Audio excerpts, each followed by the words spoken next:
Hello बच्चों, let's read the question. The question से select the incorrect statements from the following. Statement 1 है limiting friction is always greater than the kinetic friction. Limiting friction is always less than the static friction. Coefficient of static friction is always greater than the coefficient of kinetic friction. Okay, तो समझते हैं, explanation देखते हैं इस question की.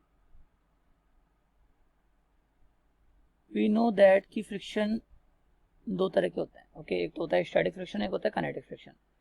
और the maximum value of static friction is known as limiting friction. Okay, तो इसका एक ग्राफ होता है, वो समझते हैं. इस तरीके से ग्राफ होता है जिसपे ये फ्रिक्शन दिखाता है और ये अप्लाइड फोर्स को डिनोट करता है. अगर अप्लाइड फोर्स जीरो है, ओके, तो फ्रिक्शन की वैल्यू भी जीरो होगी. जैसे जैसे हम अप्लाइड फोर्स को बढ़ाते जाएंगे फ्रिक्शन की वैल्यू बढ़ती जाएगी और ये मूव नहीं करेगा. जो बॉडी होगी, ओके, जो बॉडी होगी उसमें मैं फोर्स लगा रहा हूँ, तो बॉडी जब तक मूव नहीं करेगी जब तक ये स्टैटिक फ्रिक्शन की मैक्सिमम वैल्यू को नहीं पहुँच जाए. ओके, फिर एक वैल्यू आएगी स्टैटिक फ्रिक्शन की मैक्सिमम वैल्यू, से हम लिमिटिंग फ्रिक्शन बोलते हैं. ओके, इसको मैं एफ लिमिटिंग से दिखा देता हूँ. इस वैल्यू के बाद जो बॉडी होगी वो जस्ट मूव करने की सिचुएशन में आ जाएगी. ओके, वो मूव करने ही वाली होगी.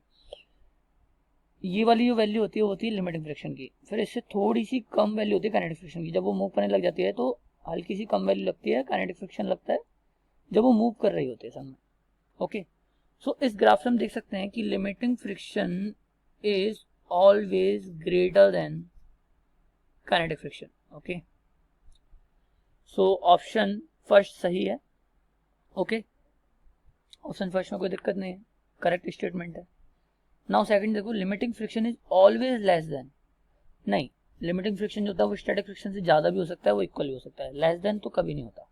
Okay, maximum value of static friction is known as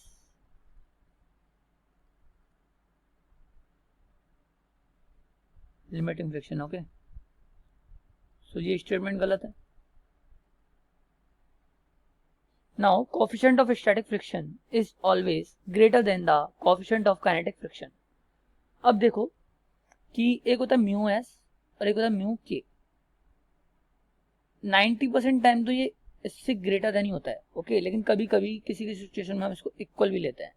so always greater then वाला स्टेटमेंट गलत है, ये कभी कभी इक्वल भी हो जाता है. सो ये स्टेटमेंट भी गलत है. सो सेकंड और थर्ड स्टेटमेंट गलत है. Option C should be correct. Hope you all get it. Thank you. All the best.